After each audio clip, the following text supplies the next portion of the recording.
금년에 우리 교회 표어가 뭐지요? 어떻게 이렇게 잘 아시나요? 하여튼 눈치가 빠르셔요. 기억력이 안 좋으면 눈치라도 빨라야 됩니다. 사실 이 표어는 우리 교회 표이기 이전에 우리 교단의 표어입니다.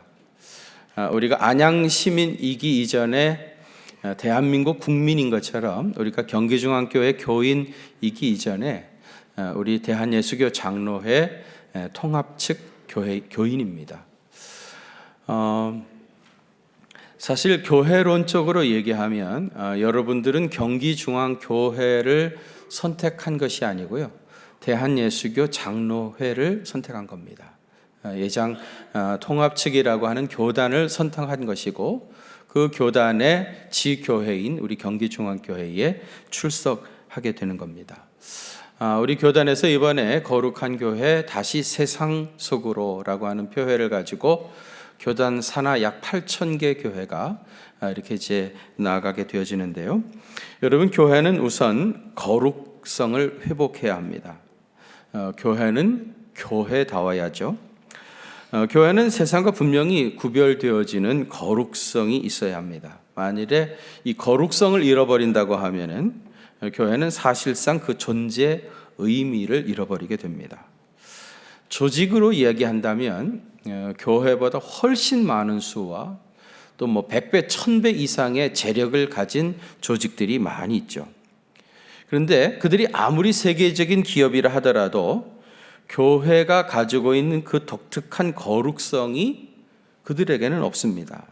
그러니까 거룩성은 교회가 가진 독특한 특성 중에 하나이고요, 또 교회가 세상에 존재하는 이유 중에 하나이고요, 또 교회가 세상의 마지막까지 보여줘야 할 것이 바로 이 거룩성입니다.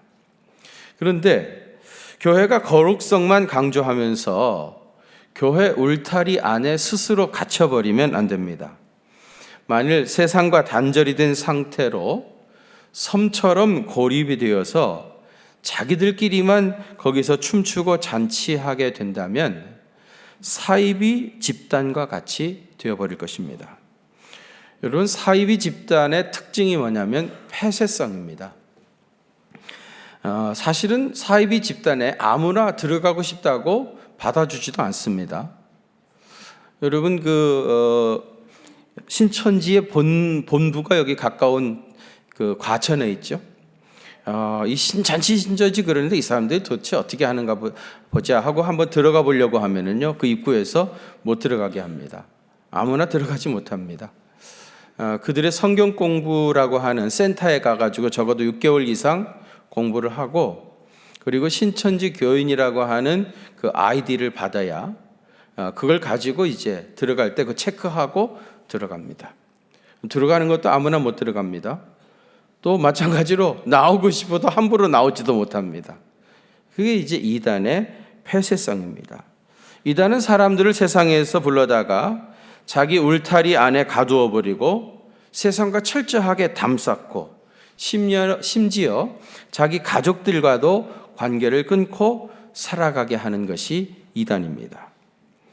건강한 교회는 세상에 흩어져 있는 백성들이 하나님의 집에 나와서 거룩성을 회복하고 모여 나와 함께 예배드림으로 거룩성을 회복하고 다시 세상에 나아가서 세상 속에 하나님 나라를 건설해야 합니다.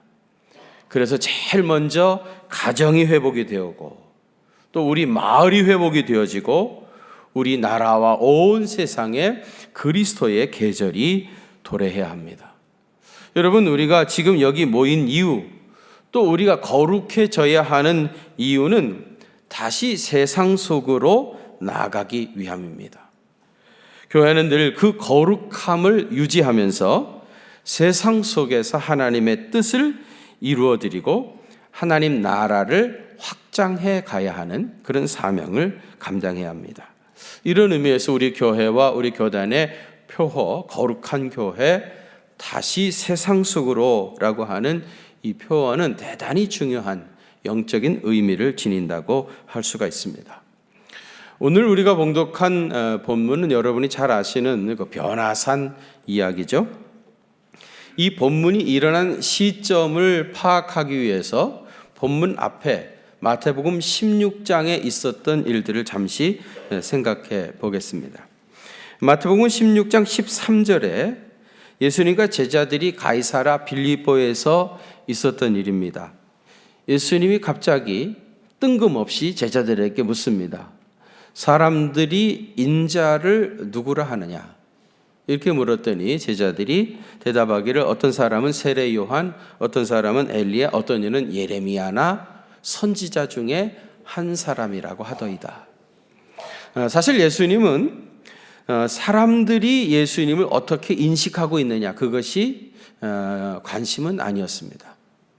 예수님이 진짜 관심은 제자들이 예수님을 어떻게 고백하고 어떻게 인정하고 있는지, 그것이 주님이 알고 싶었던 거예요. 그래서 그 말 끝에 너희들은 나를 누구라 하느냐, 그렇게 물으시죠.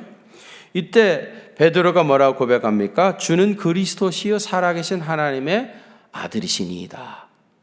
그렇게 고백했을 때 주님이 너무너무 좋아하시면서 천국의 열쇠를 주고 이 신앙 고백 위에 내 교회를 세우겠다, 그렇게 말씀하셨어요.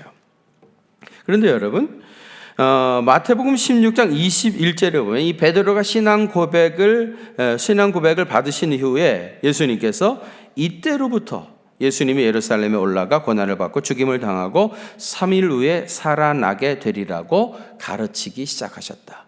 그러니까 베드로의 신앙 고백을 받으시고 그때부터 십자가의 길에 대해서 말씀하셨던 겁니다. 다시 말하면 십자가의 길에 대한 예고편이 이렇게 시작되어진 것이죠. 그러니까 예수님이 십자가를 지시고 죽으시겠다, 그러니까 베드로가 또 가만히 있을 인물이 아니잖아요. 거기서 나서가지고 주여 그리 마옵소서, 절대로 그런 일이 일어나지 않도록 내가 예수님을 지키겠습니다. 그리고 이제 나섭니다.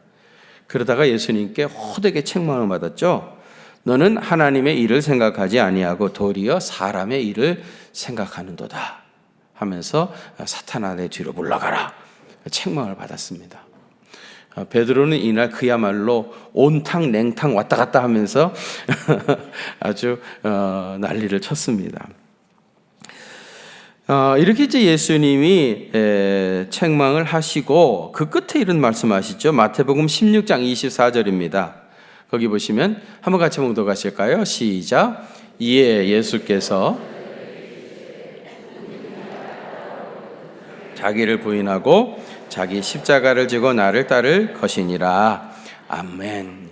여러분, 마태복음 16장을 한마디로 정리하면 예수님이 지실 십자가에 대한 말씀입니다. 그리고 이제 오늘 우리 본문 17장으로 넘어오게 되어지는데, 오늘 본문 1절에 어떤 말로 시작합니까? 엿새 후에라는 말로 시작되죠. 성경에 몇 날이 지났는지 정확하게 그 날수를 밝히는 거 그리 흔치 않습니다.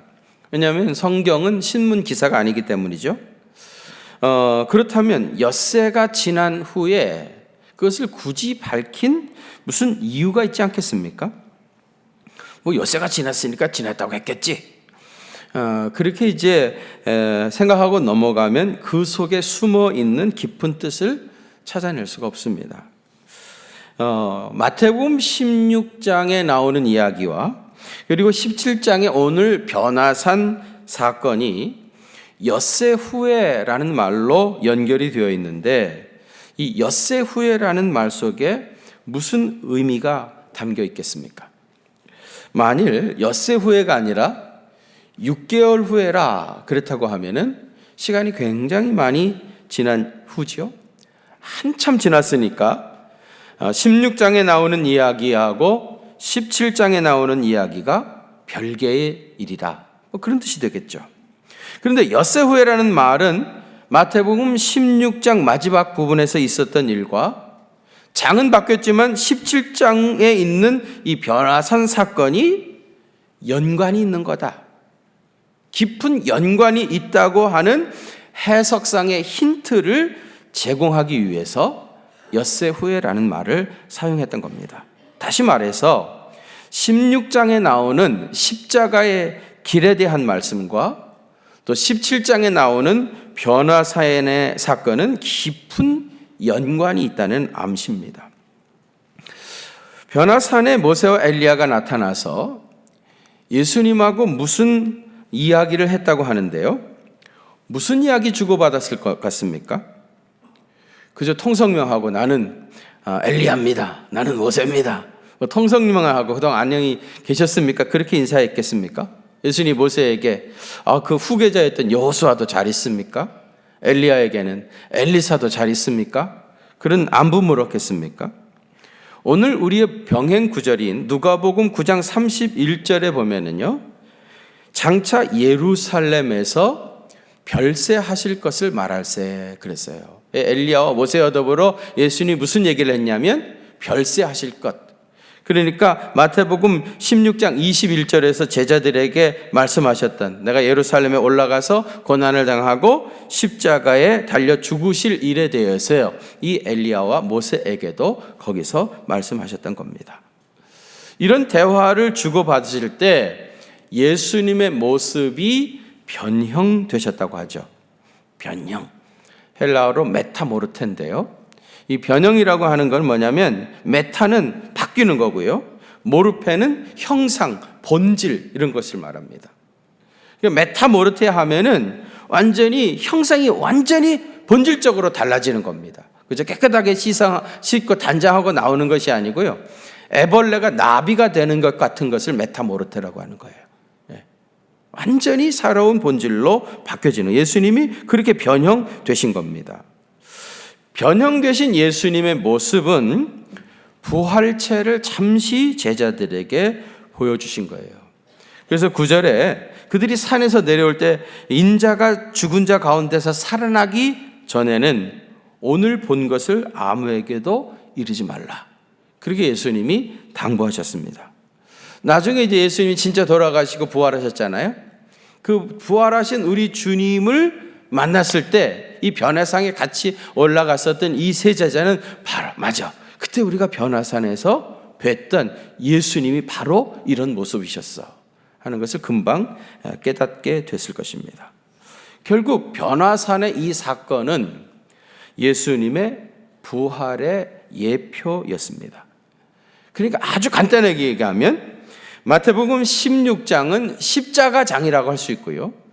그리고 17장은 부활장이라 그렇게 말할 수 있습니다. 그런데 여러분, 이 십자가와 부활, 이것은 우리가 가진 복음의 핵심입니다.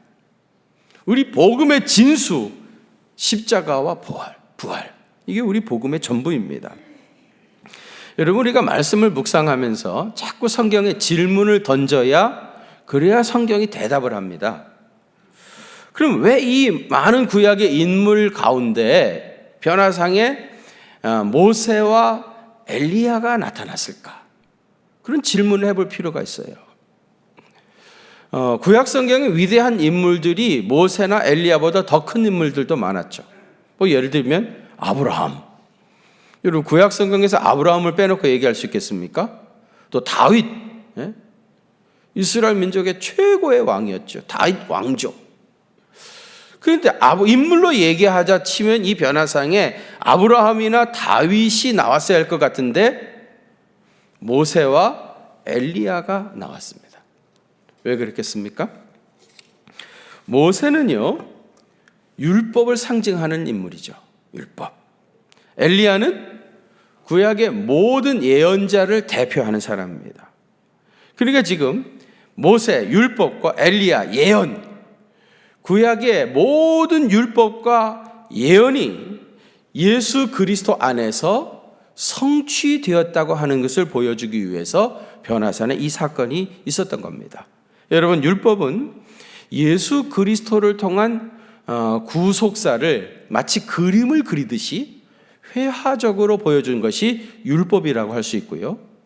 그 다음에 구약 성경의 모든 예언은 다 예수 그리스도의 십자가의 죽으심과 부활을 예언하고 있는 겁니다. 결국 예수님이 모세와 엘리야로 더불어 십자가의 죽으심에 대하여 이야기하고 있었는데 갑자기 빛난 구름이 이들을 덮었습니다. 그리고 하늘에서 음성이 들려왔죠. 이는 내 사랑하는 아들이요 내 기뻐하는 자니 너희는 그의 말을 들으라. 여러분, 이 말씀은 예수님이 세례 요한에게 세례를 받으실 때도 그때도 천국에서 하늘에서 들려왔던 똑같은 말씀이 이때 또 들려왔던 겁니다. 그리고 나서 어떻게 됐죠? 제자들이 눈을 들어보니까 오직 예수 외에는 아무도 보이지 아니하더라 그랬습니다. 모세와 엘리야는 온데간데 없어졌고 예수님만 남았던 겁니다. 여러분, 아까 모세는 율법을 상징한다고 그랬고 엘리야는 예언을 상징한다고 했는데 결국은 모세와 엘리야, 율법과 예언, 이것은 사실은 다 예수 그리스도의 그림자였죠. 그런데 본체이신 예수님이 나타나게 되니까 그 그림자가 사라진 겁니다.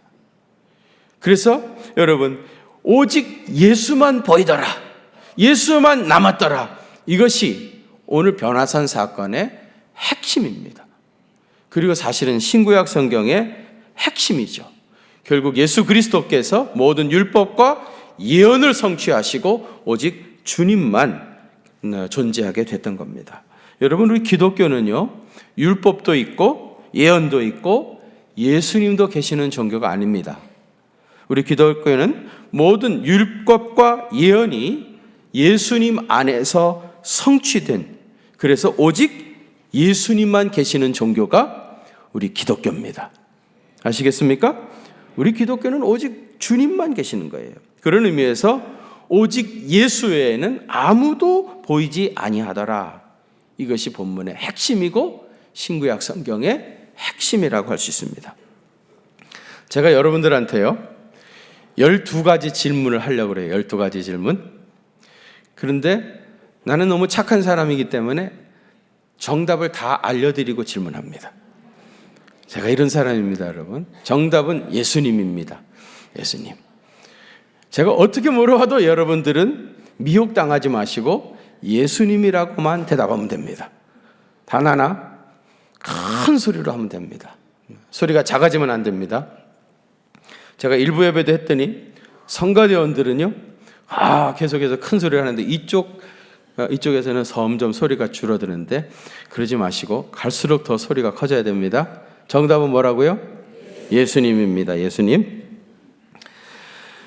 하나님께서 아브라함을 복의 근원으로 삼으셔서 그를 통해 이스라엘 백성들이 복을 받게 하셨는데, 그럼 온 세상 만민에게 복을 주시려고 복의 근원이 되신 분은 누구이십니까? 잘 됐습니다. 야곱은 애굽의 종으로 팔려가서 거기서 애굽의 총리가 되었는데 세상의 종으로 팔리셨다가 만왕의 왕이 되신 분은 누구십니까? 모세가 전했던 모든 율법을 완성하신 분은 누구입니까? 소리가 점점 약해지고 있습니다.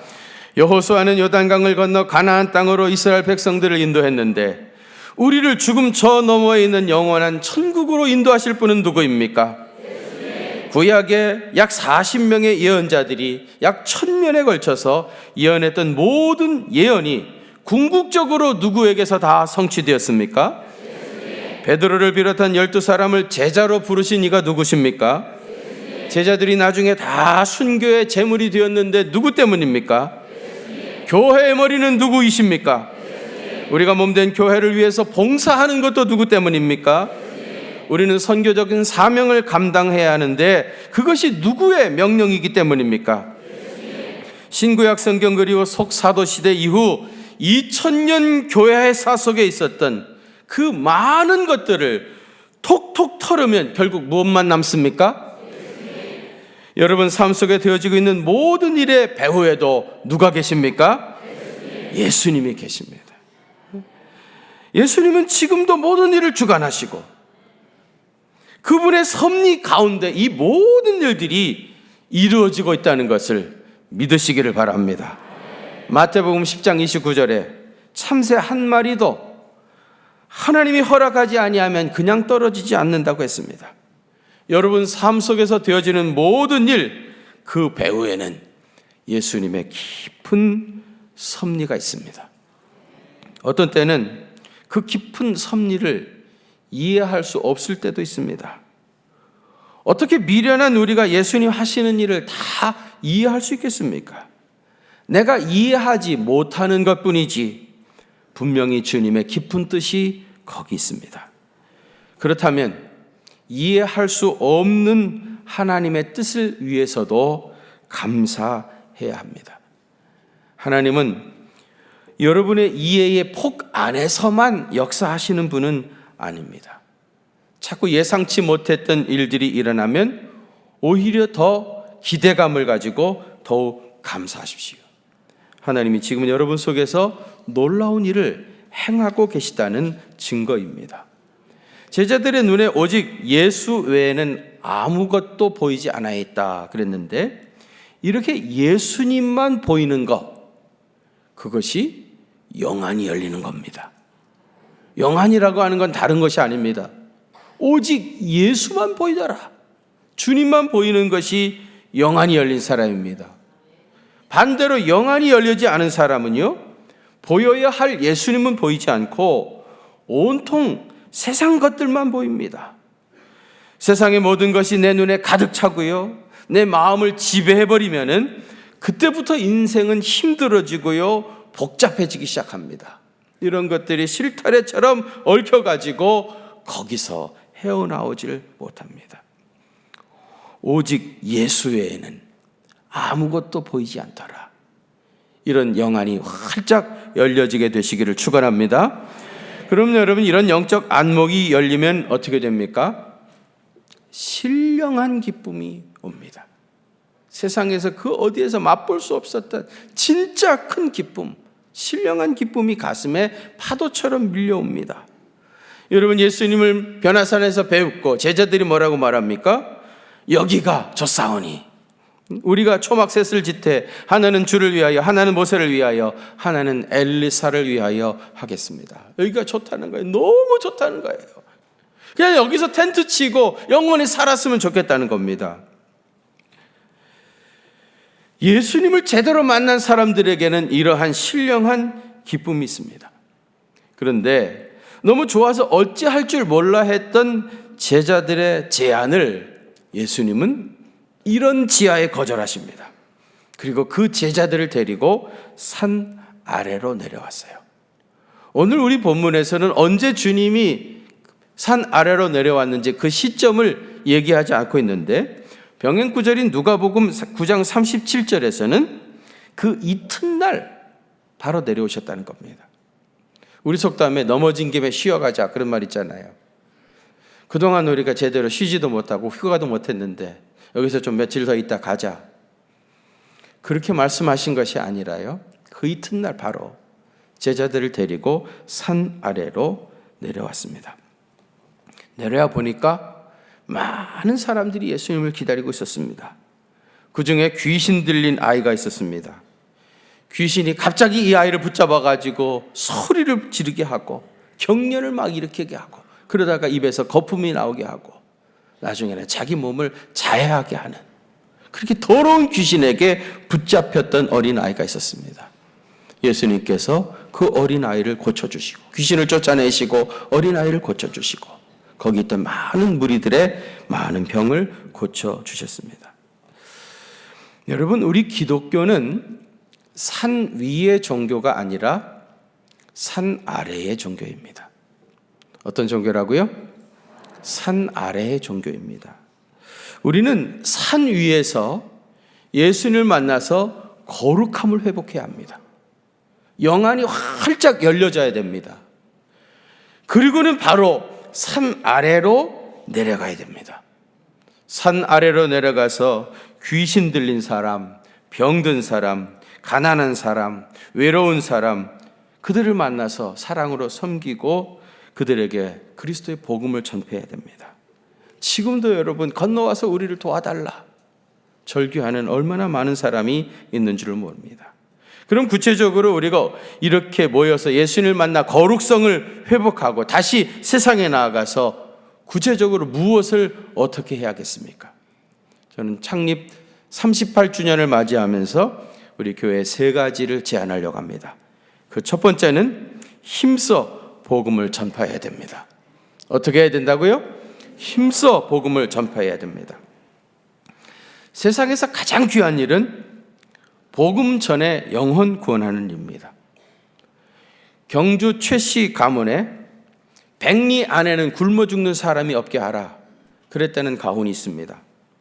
우리 교회를 중심으로 백리 안에는 예수님 알지 못해 죽어가는 그런 사람이 없어야 합니다. 우리는 힘을 다해서 복음을 전파해야 됩니다. 은혜를 받고 흩어져서 전도에 힘을 내시기를 바랍니다. 금년에 내가 반드시 한 명이라도 전도하겠다고 작정해 보십시오. 여러분이 작정하시고 기도하기 시작하면 성령님께서 역사하실 것입니다. 금년에 우리 교회에 복음의 흥황한 역사가 나타나기를 바랍니다. 이를 위해서 계속 기도해 주시기를 바랍니다. 새벽마다 이를 위해서 기도해 주십시오. 도고기도팀에서 기도해 주십시오. 예배를 인도하시는 분들은 잊지 마시고 꼭 우리 교회가 금년에 양적으로 또 질적으로 크게 성장할 수 있도록 위해서 기도해 주시기 바랍니다. 특별히 금년에 4월 1일 날이 부활절입니다. 이 부활절 날 우리가 새생명 축제를 하려고 합니다. 이 새생명 축제를 통해서 수많은 영혼이 구원함을 입는 놀라운 역사가 나타날 수 있도록 이를 위해서 기도해 주시고 또 준비해 주시기를 바랍니다. 여러분, 우리가 하나님 나라 이르렀을 때 우리가 전도한 영혼들이 우리 면류관입니다.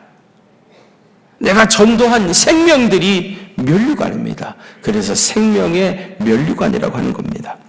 두 번째로는 가난한 이웃을 위해서 봉사해야 됩니다. 혹시 그런 말 들어봤습니까? 서울에서 제일 가난한 동네는 어디라죠? 일원동이라고 그러잖아요. 서울에서 제일 가난한 동네가 강남구 일원동이고, 전국에서 제일 가난한 동네는 의왕시 오전동. 일원동보다 더 가난한 동네가 오전동 아닙니까, 여러분? 왜 전국에서 제일 가난한 동네가 의왕시 오전동, 우리 동네입니다. 우리 동네. 우리는 사실 가난한 동네에 교회가 있습니다.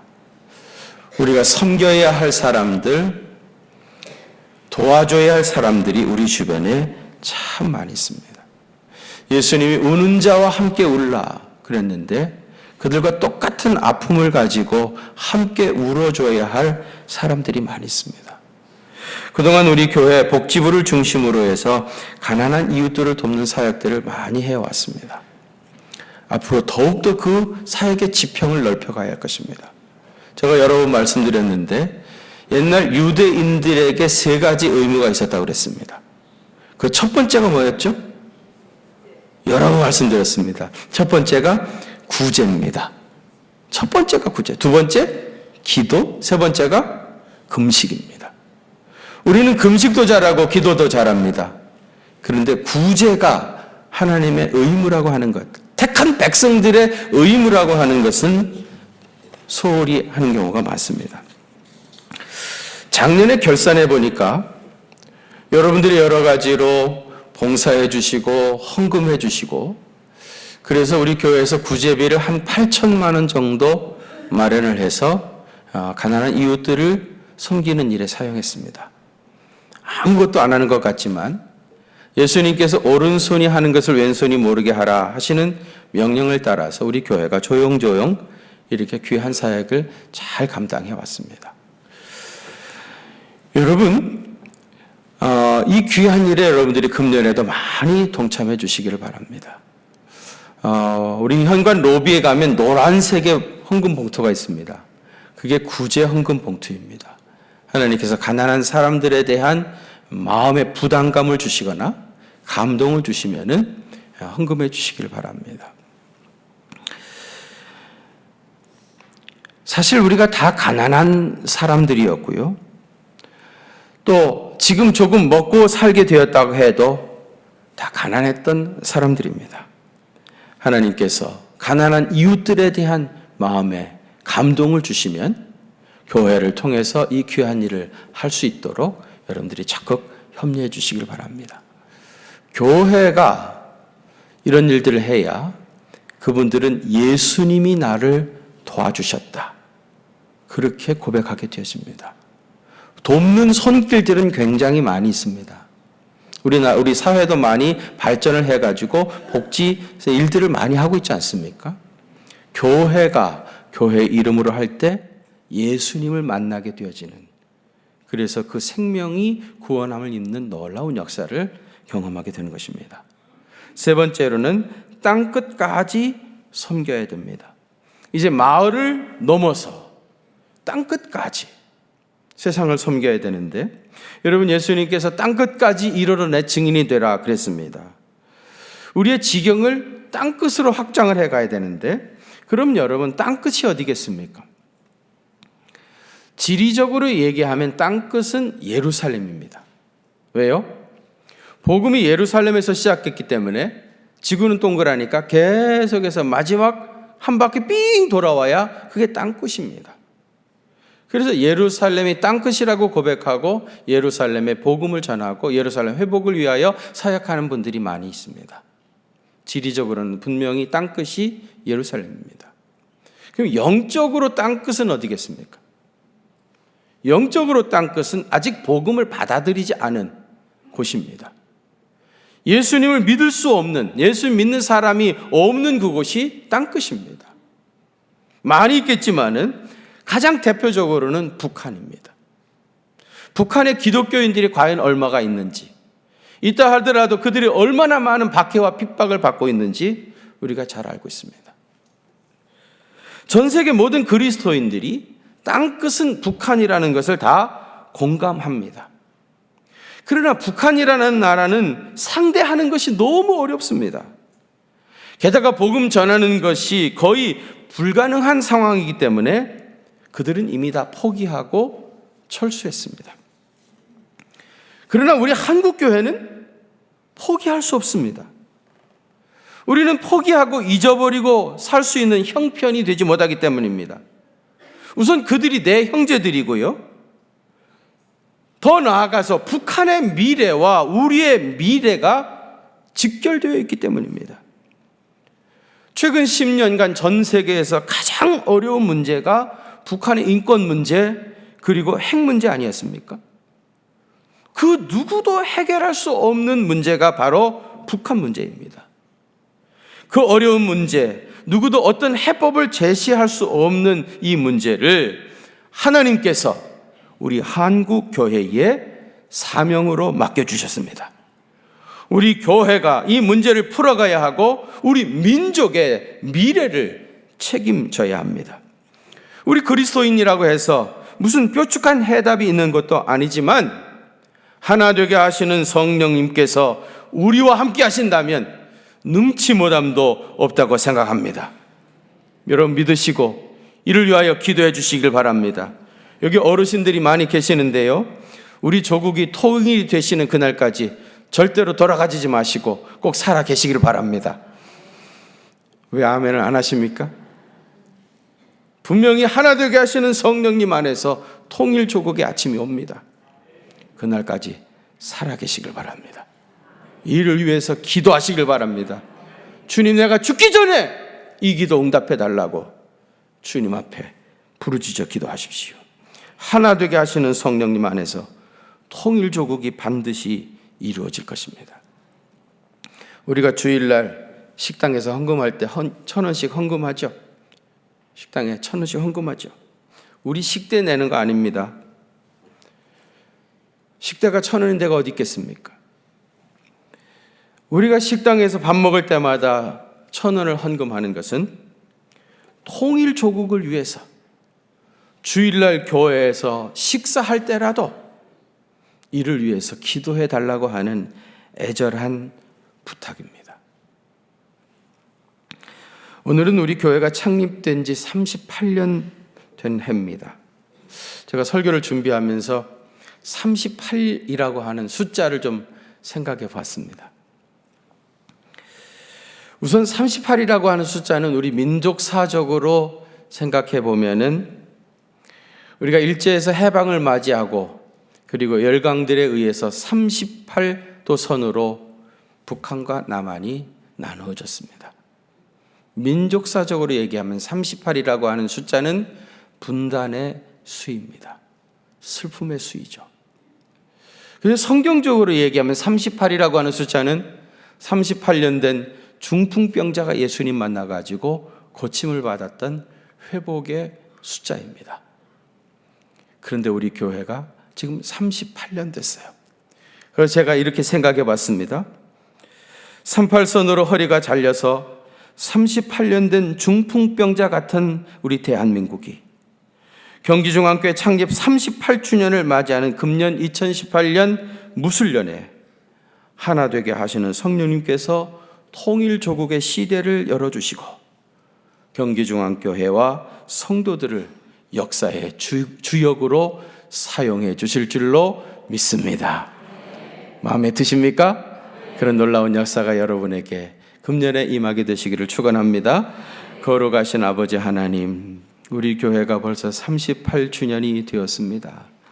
그동안에도 어려움도 많았지만 하나님께서 그 가운데서 이렇게 놀라운 부흥과 풍성한 축복을 부어주시니 감사를 드립니다. 교회도 큰 교회가 되었고 우리 교인들의 생활도 주님께서 축복하여 주셔서 이제 다 살만한 사람들이 되었습니다. 하나님 너무너무 감사를 드립니다. 이제 산 아래로 내려가서 우리가 도와야 할 사람들, 굶주림에 고통당하는 사람들, 옥에 갇혀있는 사람들, 질병으로 죽어가는 사람들, 외로워서 어찌할 줄 몰라 하는 사람들, 아직도 예수님 알지 못해서 멀쩡한 육신 가지고 지옥 불못을 향하여 무섭게 달려가는 사람들, 그들에게 찾아가서 그리스도의 복음을 전하며 예수님의 사랑을 전파하고 하나님 나라를 확장해 가는 교회와 성도들 될 수 있도록 은혜 더해 주시옵소서. 그래서 금년에 우리 교회 복음의 흥황한 역사가 나타날 수 있도록 은혜 덧입혀 주시옵소서. 이런 벅찬 꿈을 가지고 세계적인 인물이 되어지는 자녀들이 많아질 수 있도록 우리 교회 뜰악에서 자라나는 아이들을 주께서 축복해 주옵소서.